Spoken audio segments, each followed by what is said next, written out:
Okay, let's talk about inequalities. Inequalities are used to show relationship between numbers in arithmetic. So for example, let's say for number 5 is less than 8. So we can show the relationship between these two numbers using inequalities.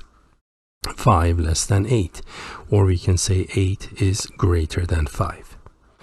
There are 5 inequality symbols: greater than, less than, not equal to, greater than or equal, and less than or equal to. Now our purpose in section 1.7 here is primarily to talk about these 4. We recognize the not equal sign, but that's not what we were trying to do in this section.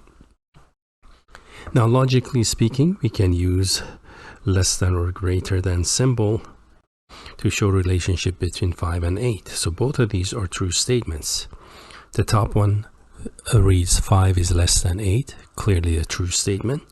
And the bottom one is logically a true statement. The statement reads 5 is less than or equal to 8. Now we know that 5 does not equal to 8, but the fact that it's less than suffices for this statement to be true. It has to do again with the logic of less than or equal to. Any statement in the case 5 is less than, and then the statement equal 5 is equal to 8, that is joined by the connective or, it's a logical disjunction.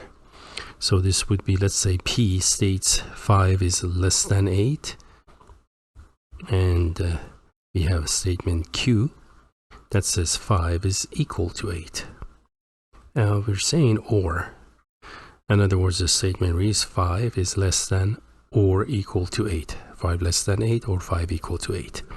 Now for this disjunction to be true in logic, only one part of it or both parts should be true in order for the whole thing to be true. So again, we call this a disjunction. So to make this a true statement, again, we know 5 is less than 8, that's true, or 5 is equal to 8, that is false. And indeed, this would be a true disjunction. So one part or the other part or both parts must be true. The only time a disjunction is false is if both parts are false. So for example, if I say 5 is greater than or equal to 10, well, is 5 greater than 10? No. Or is 5 equal to 10? No. So we have false or false, therefore this whole proposition would be false, and therefore the statement 5 greater than or equal to 10 is false. So I just want to quickly clarify this for the reason we can change less than to less than or equal, greater than to greater than or equal to, and maintain a true statement. So let's talk about properties of inequalities.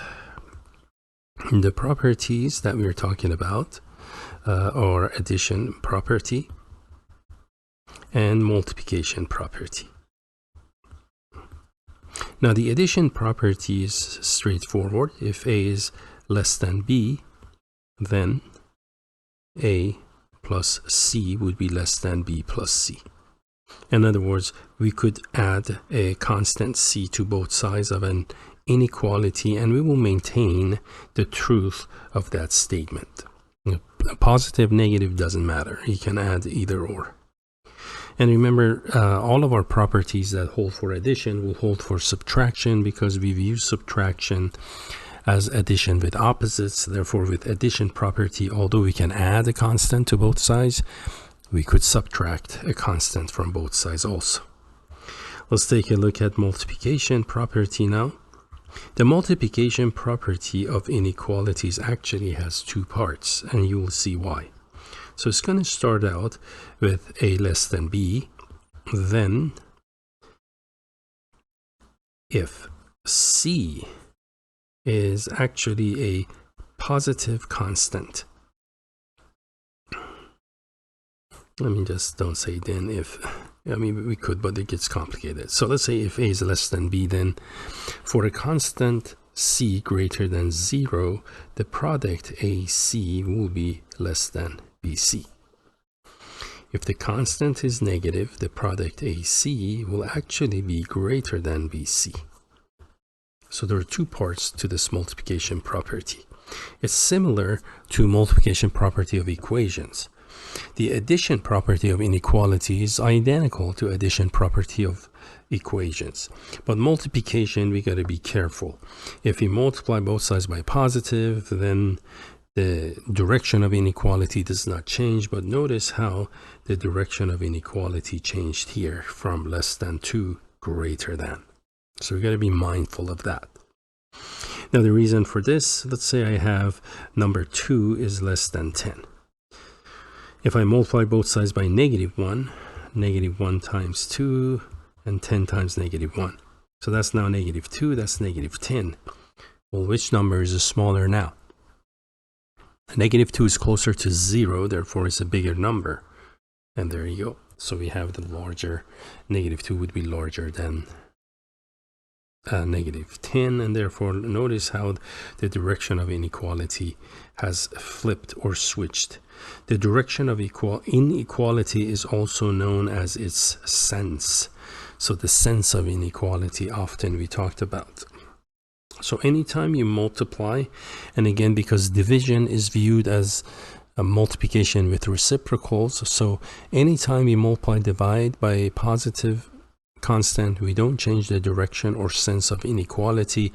But if we multiply and divide by negative, we have to change the direction or sense of inequality. Okay, so hopefully everybody is good so far. And these properties, by the way, they hold for less than or equal, greater than or equal, and greater than as well. So instead of that, instead of a less than b, I could have written everything with less than or equal, greater than equal, greater than. So the property still holds, regardless of the kind of inequality. You can add, subtract, you can multiply, divide like that. Okay, now you probably knew all this. That was just a review.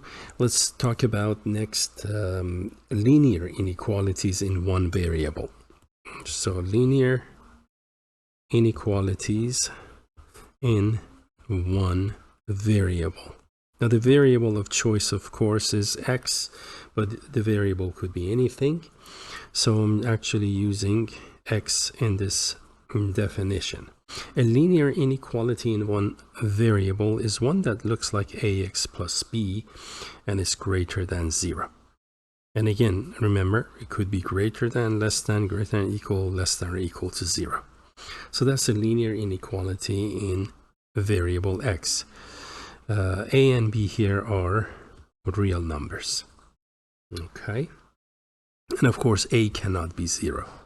Because if a is 0, then really we just have a constant b greater than 0 or less than, that we're not solving for anything. That's because b is known.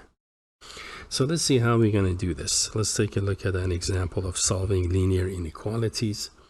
And suppose I have something like -3x plus 5 is greater than 7. And I want to solve this one. We want to isolate the variable, so we're going to use the addition and multiplication property to do that. So first, I'm going to subtract 5. Subtract 5, that's the addition property. Or you can say I added -5 to it. So -3x will be greater than 7 minus 5 is 2. Next step, to isolate, we're going to divide both sides by -3. Now, when we divide by negative, remember, right over here, when we multiply, divide by negative, we get to change the direction or sense of inequality. So x is going to be less than -2/3. And there we have that one. Okay. Now, the solution, we can write it. This is in an inequality. That solution is acceptable.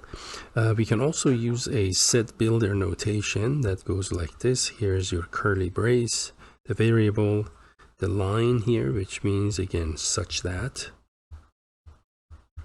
and we put this inequality inside this set. So I'm going to say x is less than negative 2/3 and then close the curly brace. And this is called a set builder notation.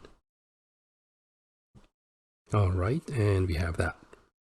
Now, we can also show the solution using a more popular notation, namely the interval notation. So for interval notation, we actually write the numbers in an interval that goes from low to high. Our intervals are in the form, again, low to high numbers. So for example, I could have interval from 3 to 7. 3 is lower than 7, 7 higher than 3, so we write it like this. And keep in mind, this is the 3,7. It looks like the coordinates of an ordered pair, but that's not the intent here. We're talking about interval notation here, not a point on the Cartesian coordinate system. So the interval notation here that we're going to use, again, it could be parentheses or bracket, depending on whether the inequality is has equal sign or not. So in interval notation, now to do the solution we have, let me show you this, and then I'll display the general interval notation for different possibilities. So we start with a number line. We're going to identify negative 2/3. This is the whereabout of negative 2/3, let's say on my number line. Now less than means everything to the left, right? Everything to the left of negative 2/3 is less than negative 2/3. And for the purpose of interval notation, we're going to annotate our number line using infinities, and we're going to put both flavors on either side, either end, the extreme ends of the number line. To the right, we have positive infinity, that infinity symbol you may recognize. And to the left, we have negative infinity. So infinity, this means very large, right? Unbounded on the upper side, on the high side, no bound, very large. And negative infinity means very small. Really, that's what those mean, extremely small. So keep in mind, when we talk about plus minus infinity, we're not talking directly about a specific number. So infinity is more or less the behavior of a number, very large, very small. Now, negative 2/3 itself, by the way, is not allowed, right? So anything that is less than negative 2/3 is going to work in that inequality. So on the numbered line, because of that, we're going to actually use an open circle at negative 2/3. Okay, the open circle. And here's again negative 2/3, open circle. And the significance of open circle, again, is that negative 2/3 itself does not qualify. Now, some textbooks, instead of using open circle, and in a moment I'm going to change this, use parentheses and brackets. So open circle is replaced with a parentheses at negative 2/3. And there we have it. So the solution, again, is going to be everything below negative 2/3. So again, the significance of parentheses are used to exclude values. Let me just say parentheses excludes the value. In this case, our example, negative 2/3. But brackets includes them. So brackets include. Bracket includes the value. So when do I use bracket as opposed to parentheses? Suppose this was less than or equal to. Now the parentheses will change to a bracket. It's really just that simple. But I'm just going to keep it the way it was, and there you go. And so this would be the interval notation. However, this is on the number line. So what I've just done is called the graphical notation. Graphical notation. Now, the interval notation is easy. With interval notation, we're looking at the range of numbers. The range of numbers here is from negative infinity to negative 2/3. To do interval notation on the number line, we go from left to right, L, R. There you go. We go from left to right on the number line. Okay, and that would be the indication of the notation that we are using from left to right on the number line, from small to large. Now for infinity, by the way, regardless of whether the inequality has equal or not, for infinity, because that's not a number, we always use parentheses here, and we always use parentheses here, just for interval notation. Keep that in mind. All right. So let's now take a look at the general structure with this one. Sorry, let me move this up, and there we have it. Okay, so this is again from the book that summarizes the types of intervals that we could run into, and we will probably use most of these in our in this course, throughout the course. So our set builder notation, if x is greater than, I encourage you to graph the solution, and you get the interval notation directly from the graph. You see that? And keep in mind, you have infinity on the right side here always, and on the left side you have, like the arrow on the left, you have parentheses on the left. There you have it, right? So there's always parentheses on the right side of these. Okay, now the ones I'm erasing because usually for open, half open intervals, this is an example of half open, so you only have parentheses on one side here, and you don't have any symbol on the other side, so it's only half. On these where you have an arrow on the number line, that's when you place the parentheses. And the other ones, yeah, this one, parentheses. So that's hopefully going to help you out on the graph. So if it's greater than a, then the interval goes from a to infinity. But again, you don't have to memorize this last column. Okay, nobody will memorize these. We get the interval notation directly from the graph, and you will see how I do it, because we're going to do several examples now and again throughout the course. So there you have it. Now between two numbers, there you go, you have between two numbers inclusive. You see the brackets? That means the endpoints A and B are included. Another example, let's say between A and B. Notice both of these are between A and B. What's the difference? The endpoints on top not included, bottom included. Okay, and there you have it. So hopefully you can relate to this chart. And now let's actually do some examples here.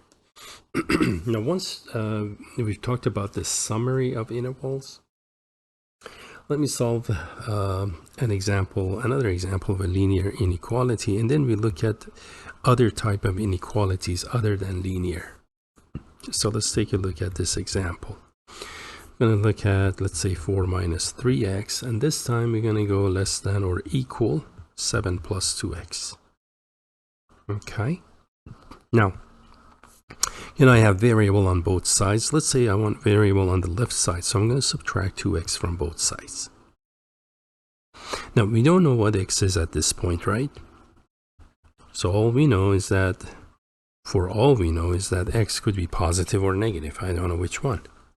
So I just added something to both sides, and I have no idea what I added or subtracted, 2x. But it doesn't matter in terms of the direction of inequality, because remember the addition property said add, subtract, you don't change the direction. So although I don't know what I just subtracted from both sides, but that's not going to affect the direction of inequality. Now, we need to isolate x, so I'm going to subtract 4 from both sides. Subtracting 4 from both sides, I get negative 5x less than or equal to 3. And the last step is to divide both sides by negative 5 to fully isolate x. So we get x to the right, we get negative 3/5. Now I divided by a negative number, right? Remember, multiply, divide by a negative number. We need to change the direction or the sense of inequality. And that's what I just did. So there is a solution. Now let's write the solution three different ways. The set builder notation, x such that, close parenthesis, there's your set builder notation. And you simply move this inside and the braces.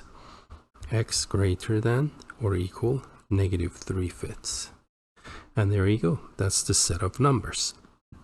Now, graphical notation, I always go to graphical notation before I do interval notation. There is 0 on the number line reference point. Here's parentheses on the right side, parentheses on the left side.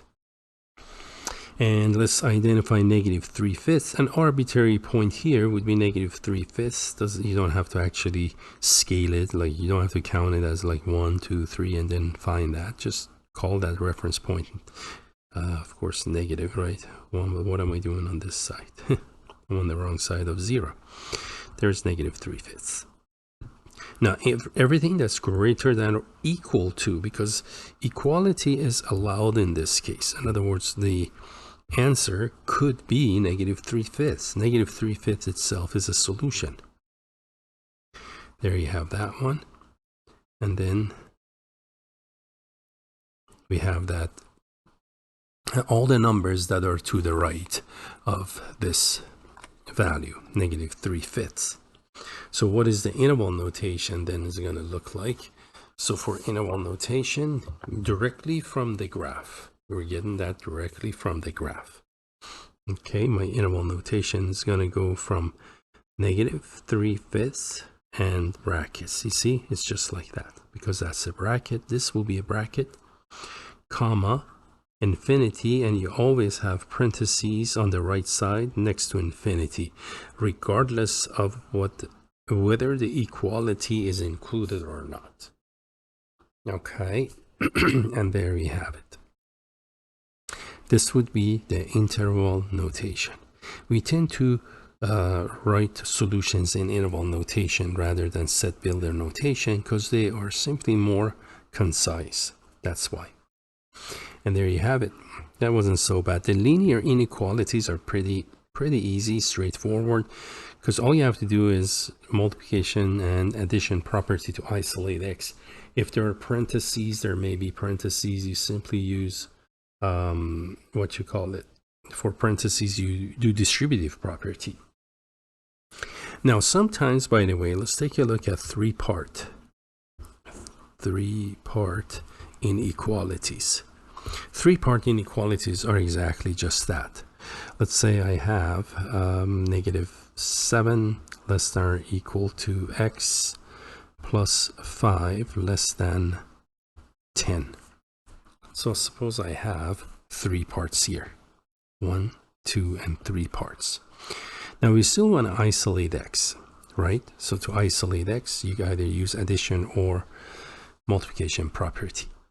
In this case, I'm going to subtract 5. Now, because there are 3 parts, again, here's part 1, part 2, part 3. So anything we do to all 3 parts. Okay, and this would be -12 less than or equal to x less than or equal to 5. And there you have it. So we can easily solve these and work them into a final solution. Now, I like to do things the easy way as much as I can possibly. So this was the easiest way to solve this 3-part inequality. But you could translate 3-part inequalities into what we call conjunctions. You actually use 2 inequalities and then you join them with the connective and. So for instance, let's say this one, I can write it x plus 5 must be greater than or equal to -7, right? So I'm going to write x plus 5 greater than or equal -7, and at the same time x plus 5 must be less than 10.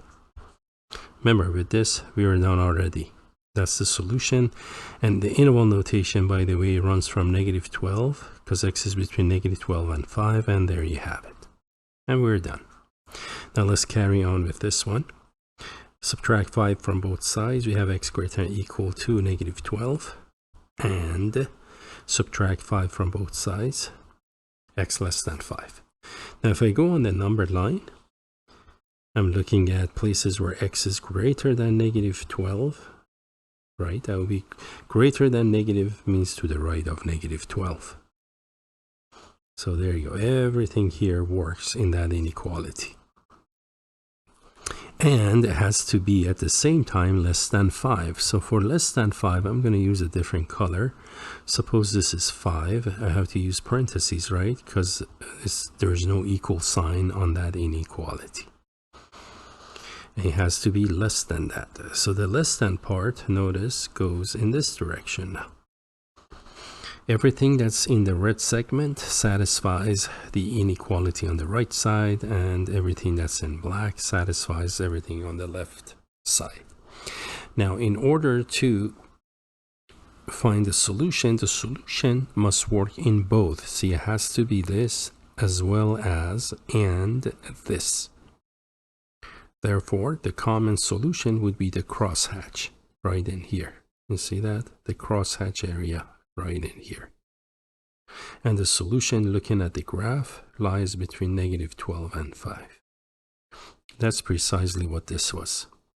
So it's a lot easier just to handle them the way they are, for me anyway, and I think it makes sense for everyone that that's the easier way. But you could set it up as, again, we call this a conjunction. Conjunctions are statements that are connected with the connective and. Disjunctions, we use connective or. In order for a conjunction to be true, the reason we look at the intersection, because a conjunction means a statement, logical statement joined with and. It's true when both parts of it are true. Okay, so the shaded region I did to the right of negative 12, the numbers that are in the crosshatch right in here work in the shaded region on the right side, right? And as well as the shaded region that's on the left side. Therefore, true and true makes true. So both parts must be true. And there you have it. Now let's take a look at other types of inequalities, a couple of other types. Let's first look at quadratic inequalities. We talked about quadratic expressions before. So quadratic inequalities should be familiar. Any inequality that is in the form of a quadratic, remember the general form is ax squared bxc. Again, we're going to use with less than 0, but keep in mind less than or equal, greater than equal, or simply greater than.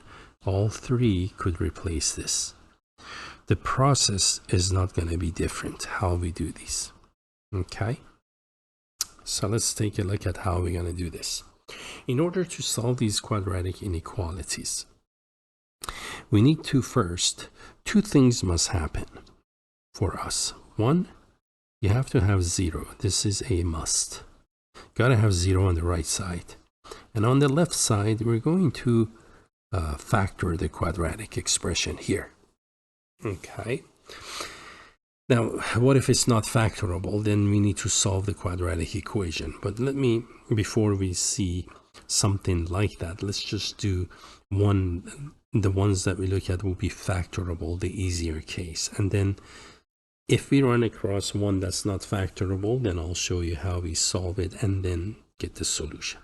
So remember, we gotta have 0 on the right side. That's priority number 1. And number 2, we have factor on the left side. All right. Now let's do this one. How am I gonna do this? Let's take a look at an example, actually. Easier through an example. Let's say my quadratic inequality is x squared minus x minus 12 less than 0. So notice I have that all-important 0 on that side. So that's good. Priority number 1. Priority number 2, we have to have the factored form. So this is a simple quadratic. The factored form is x plus 4, x minus 3. Remember the work we did, two numbers, the product is negative 12. And when you add 4 and negative plus negative 3. The sum is 1, which is, oh, it's got to be negative 1. Good, I'm glad I checked. So that's got to be plus. This is got to be minus. The product negative 12. The sum has to be negative 1, the middle term. Okay, that's the coefficient on the middle term. Now, at this point, what we want to do is we're going to actually draw the number line. Here's my reference point 0. And then we're going to identify what makes the numbers that make each factor 0. X plus 3 is 0 when x is negative 3. And x minus 4 is 0 when x is 4. So we will identify those two numbers. What makes the factors 0? And remember, both negative 3 and 4 are the solutions to the equation. Not inequality, but equation x squared minus x minus 12 equals 0. Now, less than 0 means, by the way, negative, right? Anything that's less than 0 means what's on the left must be negative. Now, at this point, what we do is we're going to pick a test point, what we call a test point. The test point could be any point of your choice other than what makes the quadratic 0. So I cannot pick 4 and I cannot pick negative 3. And before I do this one, actually, because I have less than, so 4 itself is not a solution, negative 3 itself is not a solution. Why? Because, for example, try the 4. I go 4 minus 4, 4 plus 3. Is that less than 0? Let's see, that's 0 times 7, which is 0. See, 0 less than 0 is false. That's not true. Now, had there been a equal sign there, then that would be a true statement. But the way it stands, that's not true. Okay, and it's not true. Therefore, we need to have open parentheses for these. That means we are excluding the values. Now, next I gotta pick a test point. We need to pick a test point here, here, and in here, in between the solution to the quadratic equations. So my test point, for instance, here would be 0.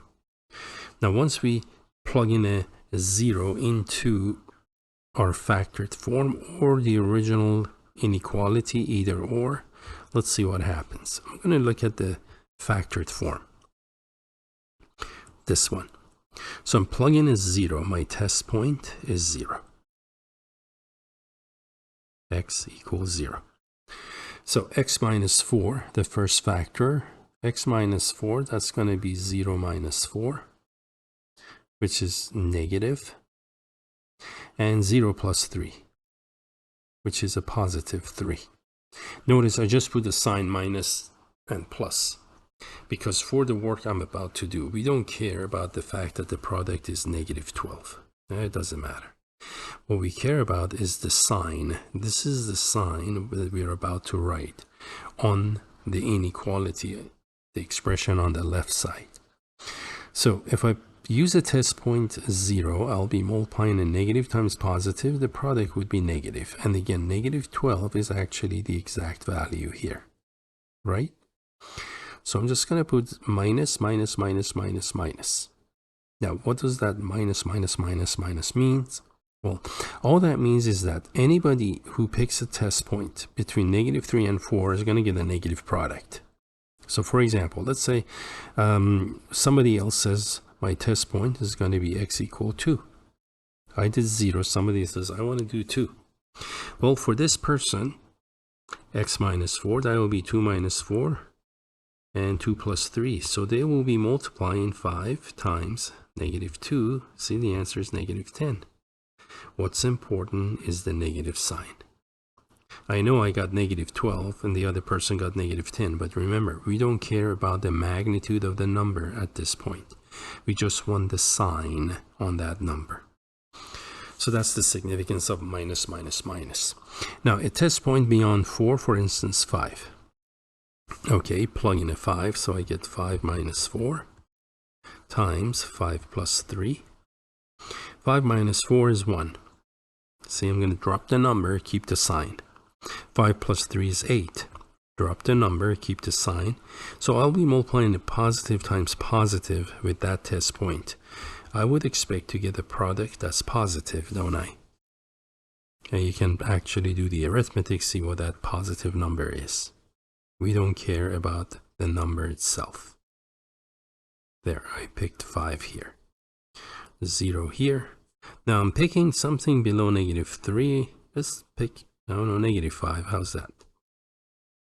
Let's try -5. So I'm going into the factored form. X is -5, -5 minus 4. X is -5, -5 plus 3. -5 minus 4 is negative. -5 plus 3 is also negative. So I'll be multiplying a negative times negative. The product would be positive. Therefore, I'm just going to go plus, plus, plus, plus, plus here. And what does that mean? All that means is that anybody who picks a number less than -3 plugs it into here or in here. Remember, those are equivalent. It's just the second one is a factored form of the top one. Would put in here, they would get a negative product, or the value of the expression on the left will be negative. Okay, so that's all the significance of that is. That is why, in our next step, that is why we want 0 for what's to come. The reason we want 0 here.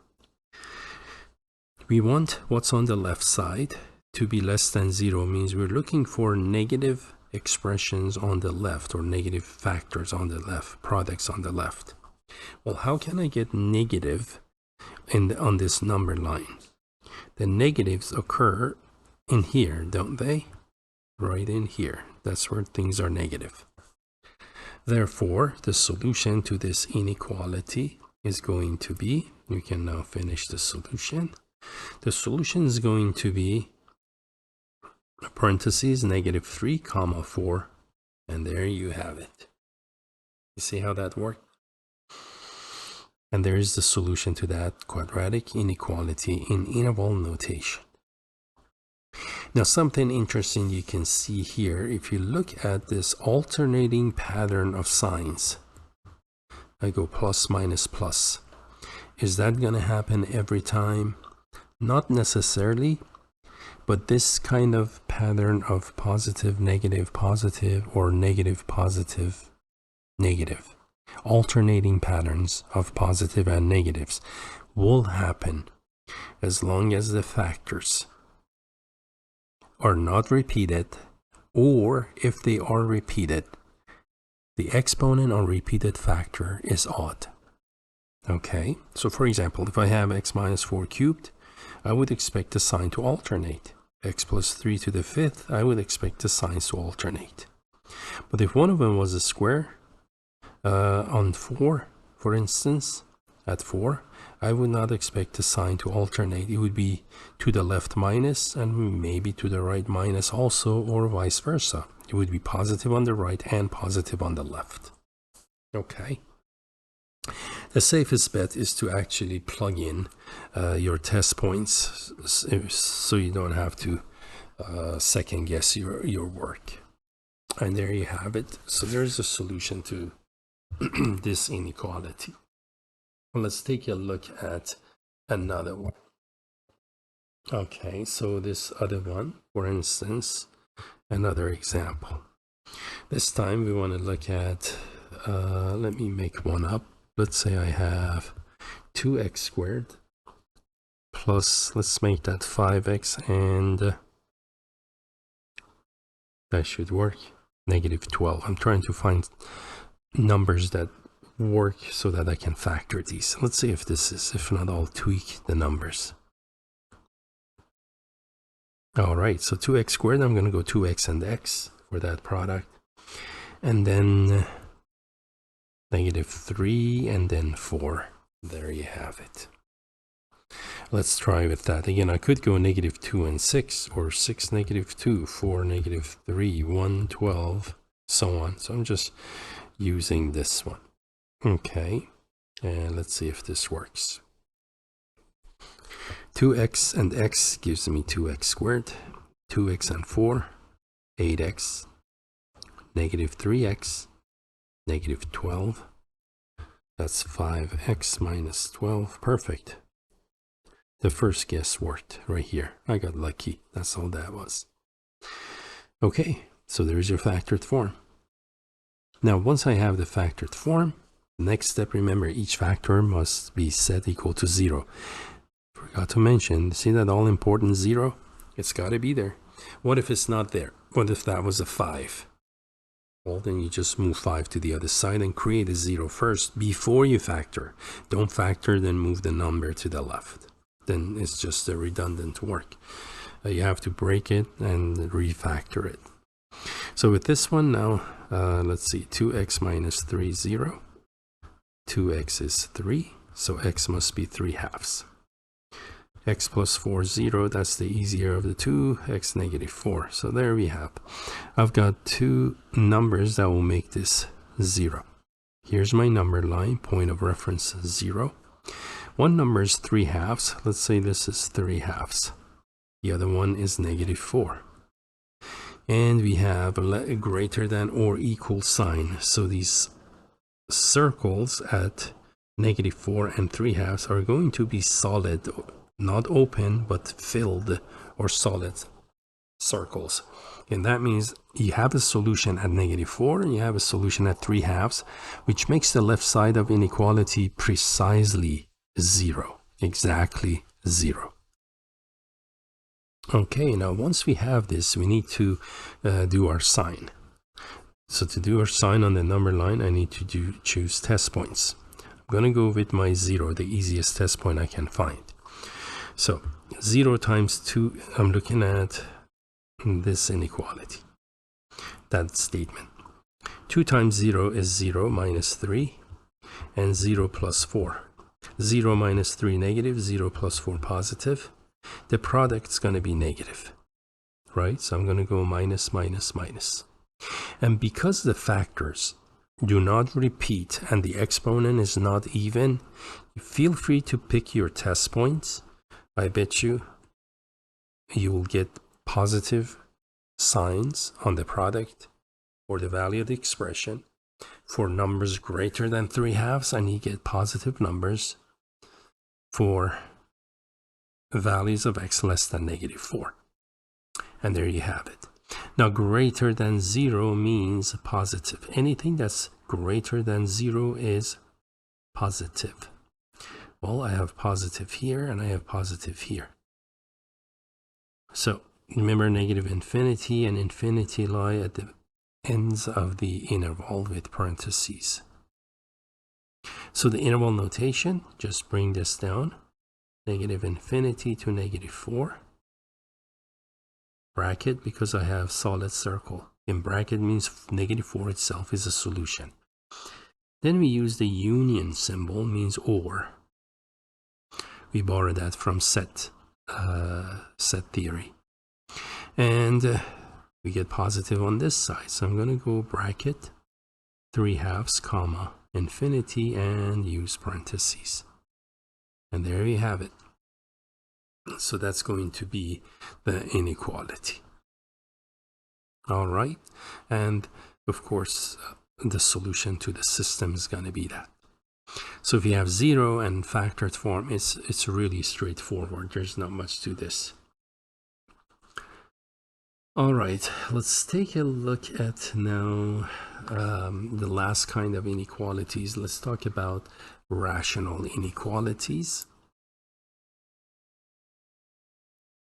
So we talked about quadratic inequalities. We talked about, there you go, quadratic inequalities. We talked about linear inequalities in the beginning, now rational inequalities. Remember, rational functions are those that are in the form of a fraction, p over q, where p and q, these are polynomials. Okay, so for rational inequalities now, let's see how we're going to do this one. Rational inequalities are done similar to the ones that we've been doing, except now I have a fraction. So to get us started, suppose I have something like 5 over x plus 4. I'm going to make that greater than or equal to 1. So there's rational, means a fraction. Notice the top is a monomial, simple monomial, and the bottom is a binomial. So it qualifies as rational. Now, for rational inequalities again, to the right, guess what? Must be 0. So before I do anything, I'm just going to move the 1 to the left side or subtract it from both sides. And there you have it. And now it is a 0. So if that number is other than 0, do what I just did. Simply throw it on the other side. Make sure you change the sign on the number. Now I need to combine these, right? Let's combine them. To combine a fraction and a non-fraction, I need to get LCD, correct? The least common denominator. Now 1 is a whole number, so that's still a 1, right? So what makes the LCD, in this case, x plus 4? And I'm going to multiply this 1 top bottom by x plus 4.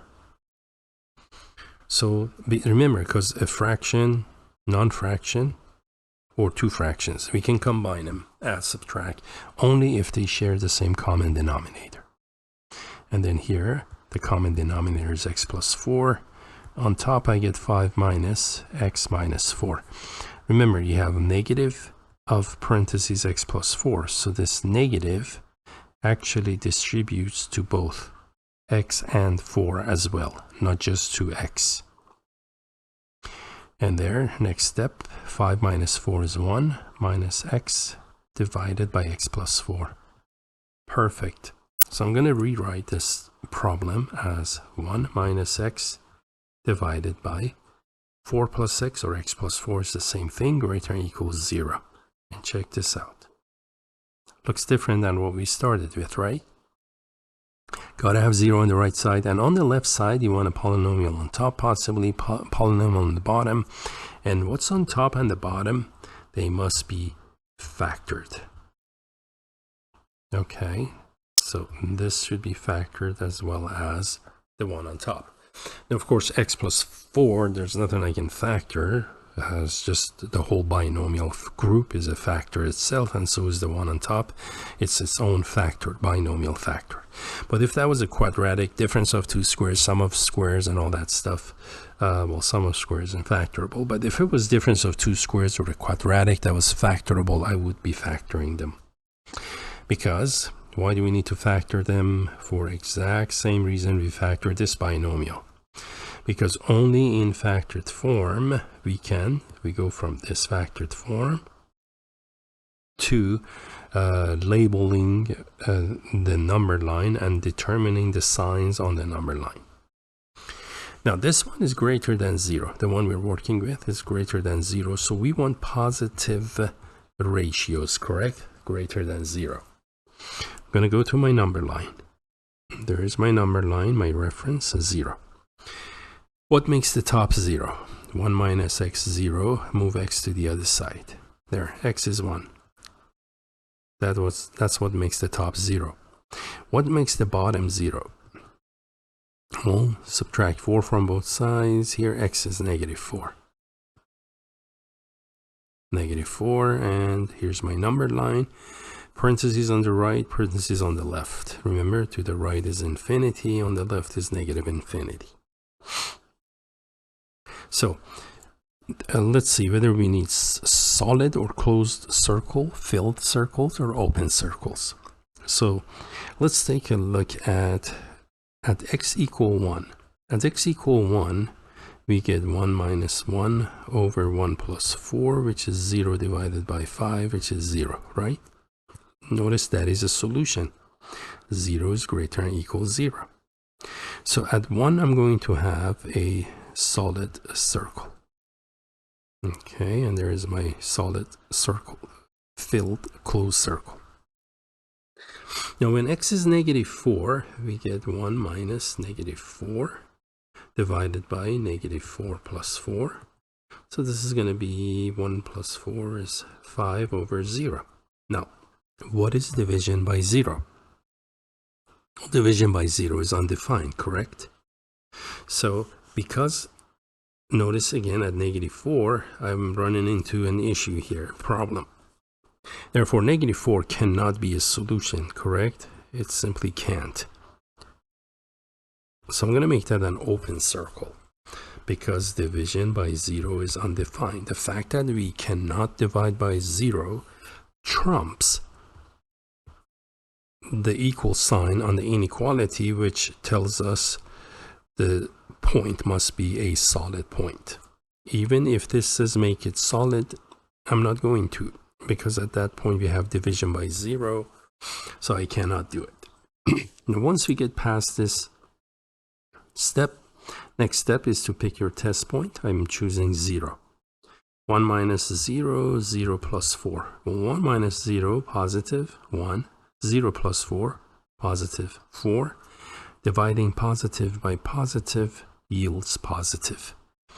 Would be 1/4 to be exact, but remember, we don't care about the number, only the sign on the number, the resulting quotient.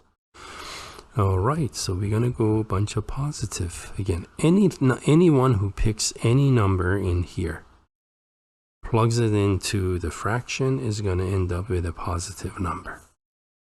So that's what we did. Now, because again, the fractions don't repeat, and if they repeat, they have to have odd exponents like 3, 5, 7 for this pattern to happen. You just make sure you alternate the signs from positive to negative, and previous to positive would be negative also. See how they change? Negative, positive, negative, like that. And there you go. The next step is the easy step. What are we looking for? We are looking for positive segments of the number line.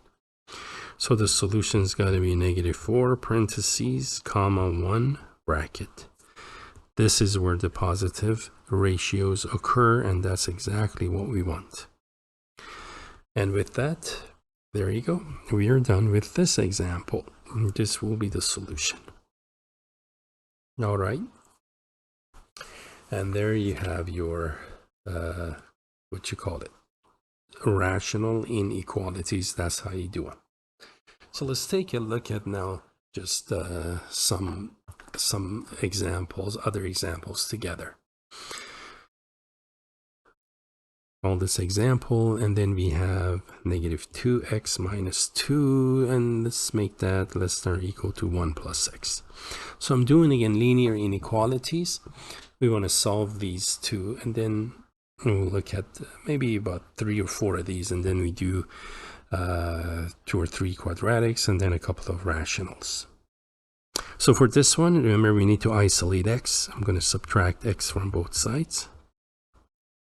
This will be -3x minus 2 less than or equal 1. Add 2 to both sides. Divide by -3. Gotta be careful. The flag should go up. There you go. Here's my flag. Okay, the reason, because I'm dividing by negative. X, change the direction to -1. And there you have it. Greater than or equal to -1. So we go to a number line now. And let's see, here's my 0. -1 is here. Because equality is there, we're going to make this a solid, or remember in your book they use parentheses. And greater than means to the right of -1. Okay, to the right of -1. So what do I have to do in terms of shading? Everything that's to the right of -1 would be shaded. And there you have it. Let me make my flag a little more impressive to you. There you go. Again, the flag was raised because I divide by a negative number. And that made us change the direction. The interval notation for solution is really easy. That's why I like to graph these. I just look at the graph. Here's -1, right? Practically just move the number inside and infinity inside the bracket. Comma, infinity, parentheses. Just move those numbers, or the infinity symbol in this case, inside the interval. And that's the interval notation. So simple and efficient. Let's take a look at another one. How about, let's do something where we have to like maybe use distributive properties. So suppose I have something like 3 times x plus 5 and then plus 1 greater than or equal to, let's say, 5 plus 3x. All right, so what are we going to do with this one? Remember, remove parentheses first. 3x plus 15. And on this one, we have 5 plus 3x. Now, what we're going to do next, because I want the variable on the left side, so I'm going to subtract 3x from both sides. And I get 16 greater than or equal 5. Oh, that's interesting. Notice, on my way toward isolating x, right? I want x on one side.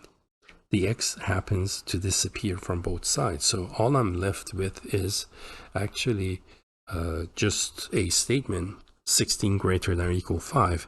Now, is this a true statement? Is 16 greater than 5? You know it's not equal to, but it is bigger than 5, right? So this is actually a true statement, isn't it?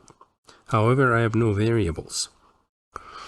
So what's the significance of this? Well, that means on the number line now I have no variable to plot, right? And here's 0.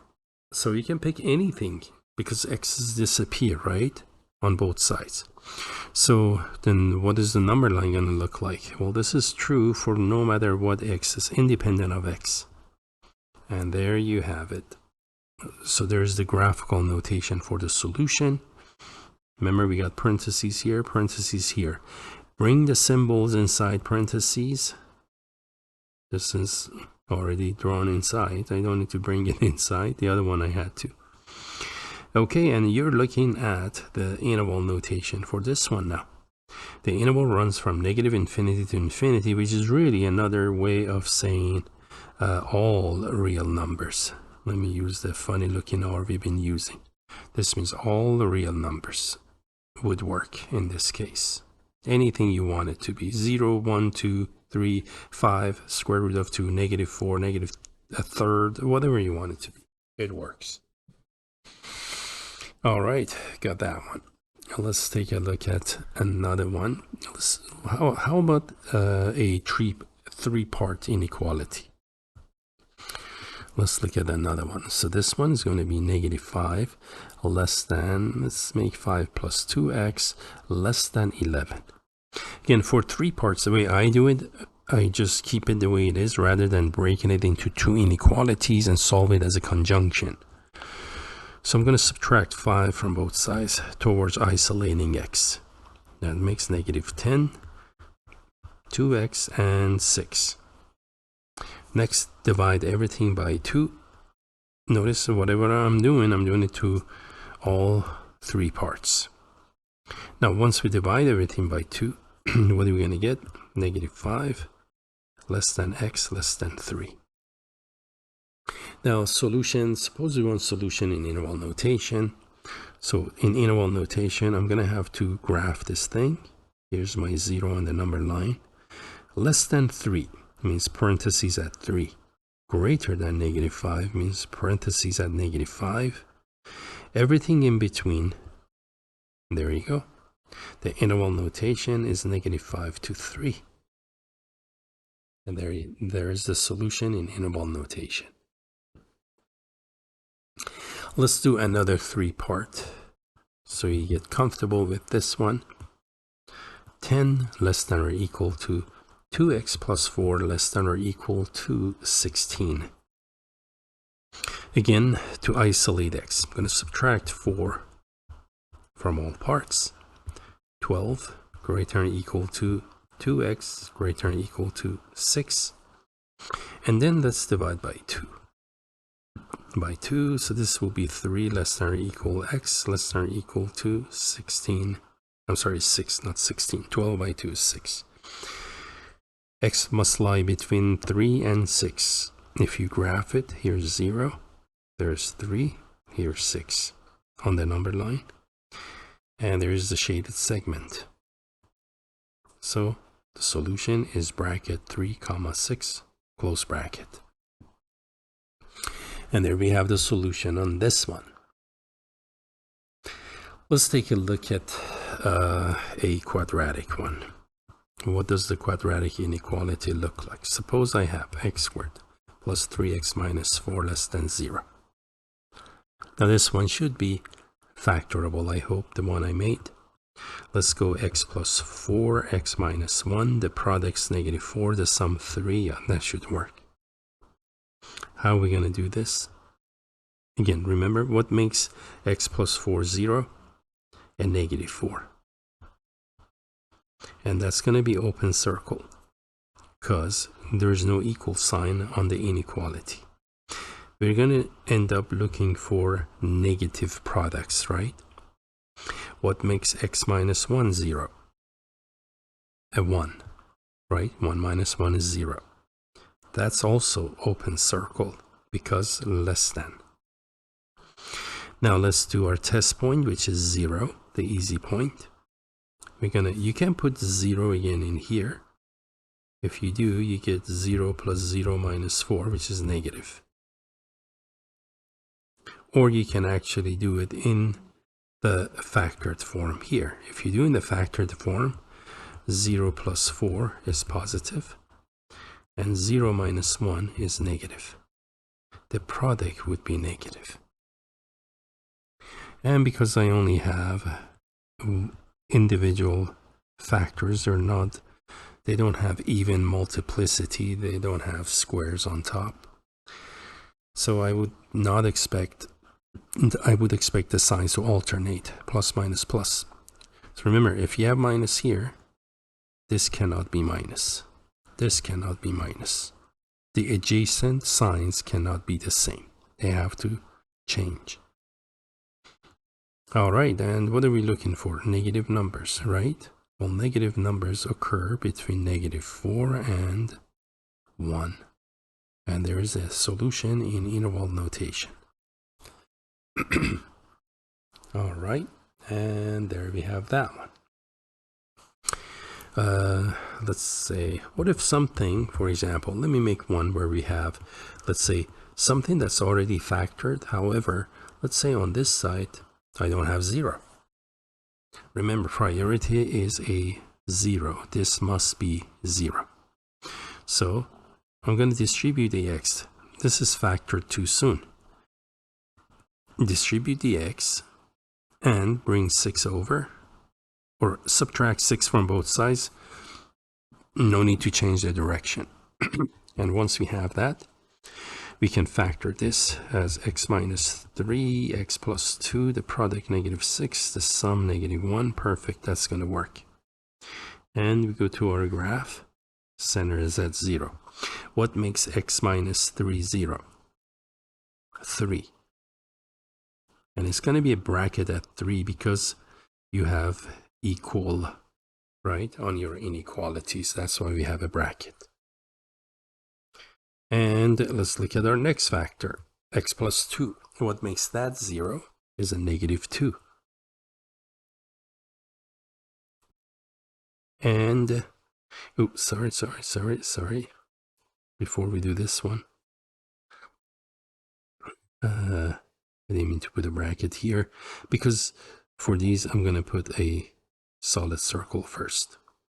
Because see, I don't know whether bracket goes this way or bracket goes that way yet. So we just use solid circle, a filled circle for now. Let's put negative 2, and this will be solid also, because exactly at negative 2, this will be 0, which is 0 times whatever is 0. 0 is less than or equals 0. That's true. So at those points, because equality is in there, we're going to have solid circles, filled circles. Let's do our test point. Let's put a 0, and you can put it in here. That's easier to do maybe. 0 minus 6 would be negative, wouldn't it? There. And they are going to alternate because we only have one occurrence of each factor. Less than 0 means negative, and negative numbers occur right in here. right? Negative numbers. Up here, negative numbers occurred between -4 and 1. Down here, negative numbers happen. Negative, I should say, product or negative value of the expression happens between -2 and 3. The solution is therefore from -2 to 3, bracket. The interval notation. What if I have, let's do one last, what you call it, quadratic. X squared plus 5x plus 7. So is that one factorable? Well, 7 is prime, so this one is not factorable. Okay. If it's not factorable, we can use quadratic formula. Okay, so x is -b plus or minus b squared minus 4ac. Again, the reason I know this is not factorable, divided by 2a, is because, remember when we set it up as FOIL, 7 is prime. So it's not like I have many choices. And it's positive, so I either have +1 plus 7 or x minus 1, x minus 7. Those are the only choices I have. The OI combination below gives me -8x. The OI combination on top gives me 8x. Neither of these are 5x. You see that? That's how I knew it's not factorable. Okay. So I'm going to hit it with our elephant gun. A, B, and C. Remember, the elephant gun solves any quadratic equation, factorable or not. Solutions be complex, rational, irrational. It doesn't care. It just knocks them out.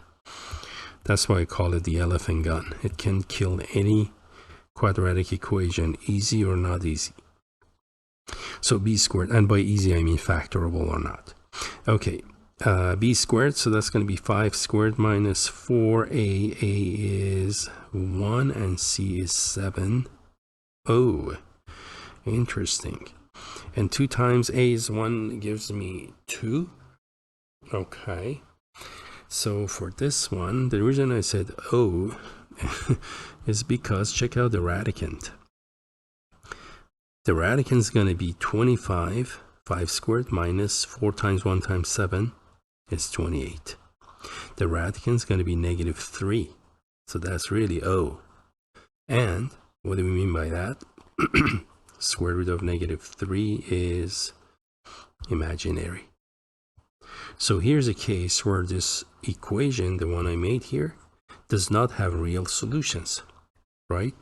So for this one, then what is the solution? The solution is an empty set, because you're looking for real solutions. That's why, not complex. And I'm glad, we ran into that one. So, if you do run into it, how to handle that one. All right, and good enough. Let's finish this off. I don't want the videos to get to be too long. Let's do maybe a couple or 3 examples of rational inequalities. First one, I'll make it easy. X minus 3 over x plus 5 less than or equals 0. So we do have to have 0 on the right, and the left side, the quotient must be in factored form, which it already is, nothing I can factor. So we're going to go right away to the number line. What makes the bottom 0? X plus 5 and -5. And because it's in the denominator, by the way, I'm going to go ahead and make that a open circle. I don't care what that inequality says, whether it's equal, less than, greater than, as long as it has equal or not. It doesn't matter, because I cannot divide by 0. So for that reason, division by 0 undefined, we always use the number that makes the bottom 0. That always be an open circle on the number line. What makes the top 0? 3, right? X minus 3. 3 minus 3 is 0. Now the top is okay in a fraction to be 0. Because we have an equal sign attached to the inequality, I'm going to turn that into a solid circle. And right there. So let's choose our test point 0. 0 minus 3 is negative number. 0 plus 5 is a positive number. And I know it's going to be negative 3/5, but I'm just going through this motion where we choose negative positive for later on. It will make our work a lot easier. Now, negative divided by positive will be negative. So any number between negative 5 and 3, because my test point is between negative 5 and 3, will yield a negative ratio. And again, just like the quadratic inequalities, they're going to alternate. And what are we looking for in this case? Less than 0 means negative. The only negative segment of a number line is from negative 5 to 3. Parentheses at negative 5, bracket at 3. And there is the solution to this one. Fairly simple, because I didn't have to factor anything. And I already had 0 on the right side. Let's do another example.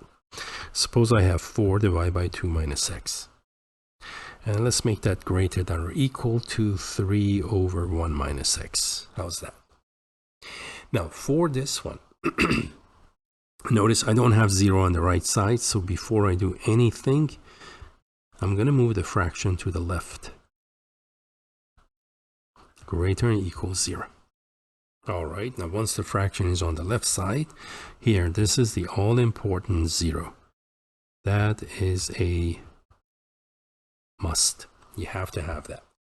Okay, now I need to combine these two fractions. Again, I have two fractions with unlike denominators, so my LCD would be the product, 2 minus x times 1 minus x. That means I need to build each fraction to the LCD. So I'm going to prepare this for building to the LCD.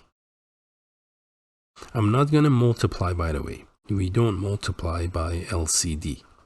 Now, why do we not do that? We're not allowed to do that with inequalities. Now that they say I cannot multiply both sides by LCD. The reason we're not allowed to multiply both sides of inequality by a variable, we do it with equations, no problem, but we don't do it with variables because I don't know what I'm multiplying by. So 2 minus x times 1 minus x, because we don't know what x is yet. Would it be positive, negative, product? I have no idea. So because I don't know, then I'm not sure whether I should change the direction or not. It will stay the same. So we don't multiply both sides by LCD. Keep that in mind. We build the fraction independently. That's a different operation. So let's do that. The missing factor of LCD for the first fraction is 1 minus x. So I'm going to do top bottom by 1 minus x. The missing factor of LCD is 2 minus x in the second fraction. I'm going to do top bottom by 2 minus x. And once we do that, then it's going to be easy because now I can choose a common 2 minus x, 1 minus x. In the numerator, I'm going to do distributive property. 4 times 1 is 4. 4 times x is 4x. And keep in mind there's a minus between the two fractions, so it's really like negative 3 that you distribute to both terms in the numerator. Okay, so negative 3 times 2 is negative 6. Negative 3 times negative x is positive 3x. All right, and greater than or equal to 0. Perfect. We're almost getting there. That's going to be 2 minus x, 1 minus x. Now, in the numerator, I'm going to combine like terms. 4 minus 6, that's negative 2. Negative 4 plus 3x, that's negative x.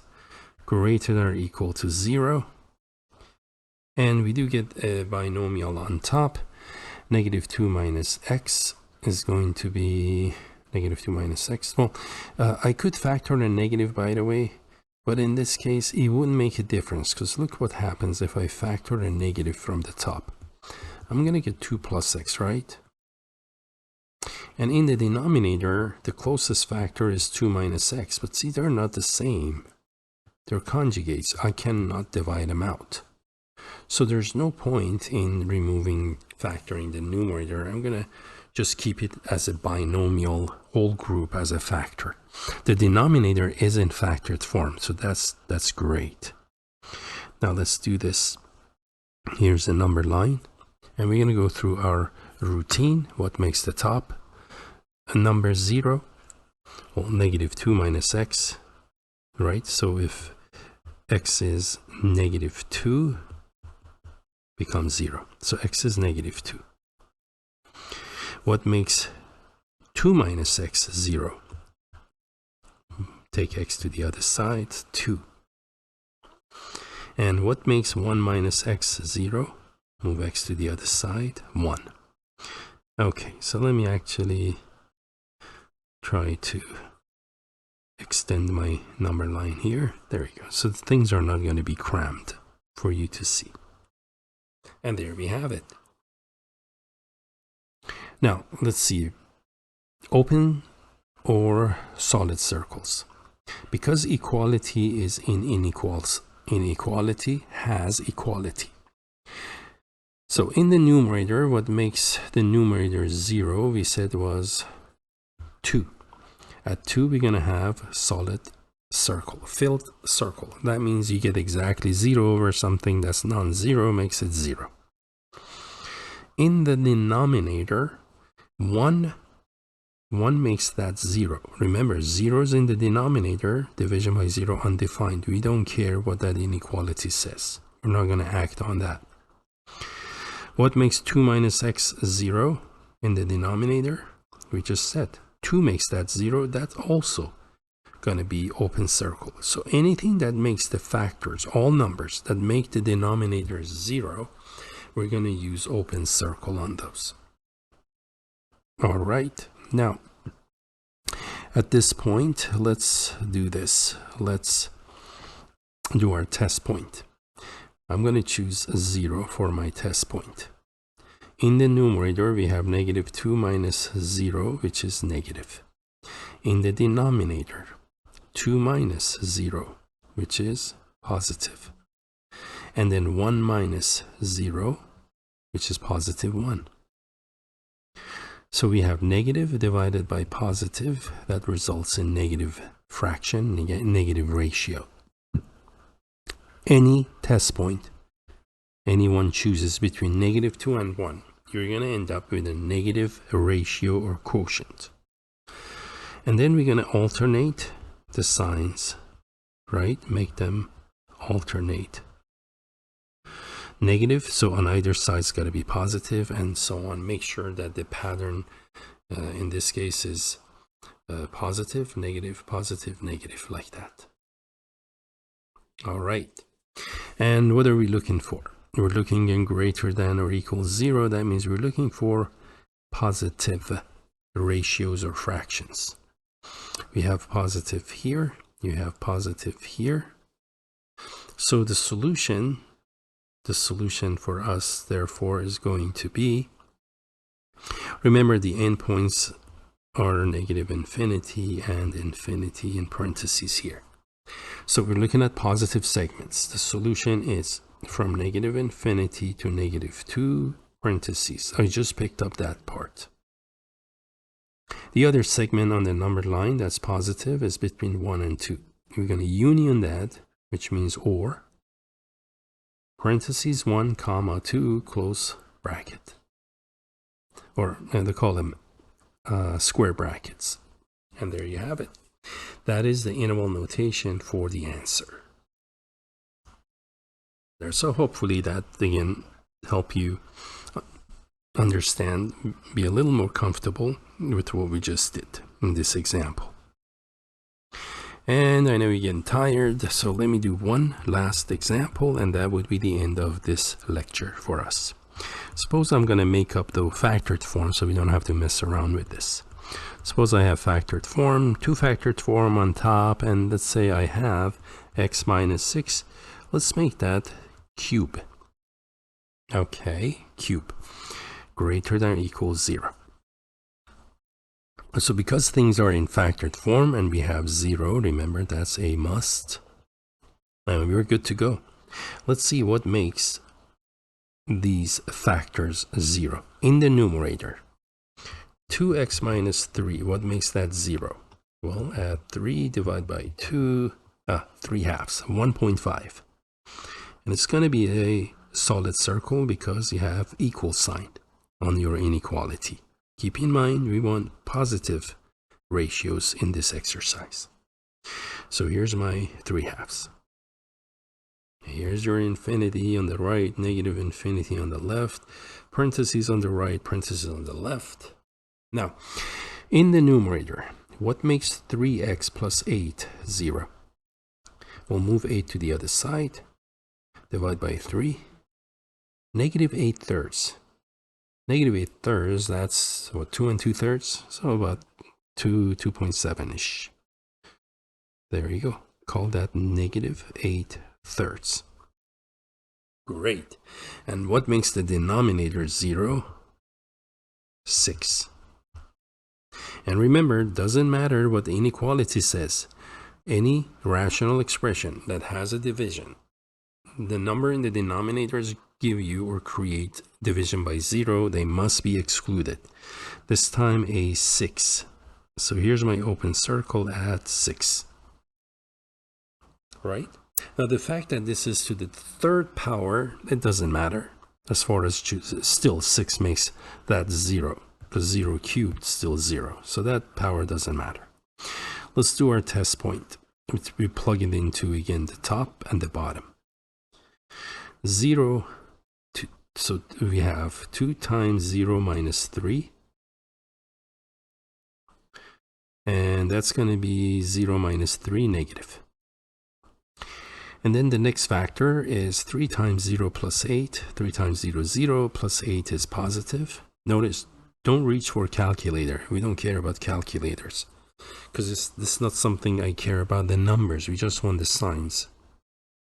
In the denominator, we have, remember, we put in 0. Our test point is 0. Same value of x in all parts. 0 minus 6 cubed. Well, 0 minus 6 is negative 6. A negative number to odd power, such as cubed, will remain negative, doesn't it? See, I don't have to use a calculator. What's negative 6, negative 6, negative 6? Who cares? The product is negative. And there you have that one. So, therefore, what's the faith of this expression? Negative times positive is negative, divided by negative, negative by negative is positive, and there you have it. Our test point of 0 will yield a positive ratio for any number picked or selected between negative 8 thirds and 3 halves. And then once you hit these numbers, as you go to like 3 halves, you change sign. When you come to negative 6, you change sign again. And before negative 8 thirds, you change sign. There you have it. And let's see. Remember, we're looking for positive ratios. So where's positive ratios going to happen? One is in here, one is in here. Here's one, here's the other one. So the one on the left runs from negative 8 thirds, solid, so I use bracket, comma, and then we have 3 halves on the right side. That's square brackets on the right side. And then union, the other segment on the number line that I have circled, or this one, that one goes from 6, parentheses at 6, because it's an open circle, doesn't include the answer. And this one goes all the way to, there you go. It just continues on, goes to infinity, right? And we're going to put 6 comma infinity and close parentheses. There is your interval notation for this, for the solution. And there you have it. Sorry, the video got a little bit long, but then there was a lot of material in this section. I just want to do a lot of examples. It's better to do more than less when it's time to do examples. So anyway, we're done with this segment of our work. Hopefully you find it useful, and thank you for watching the video.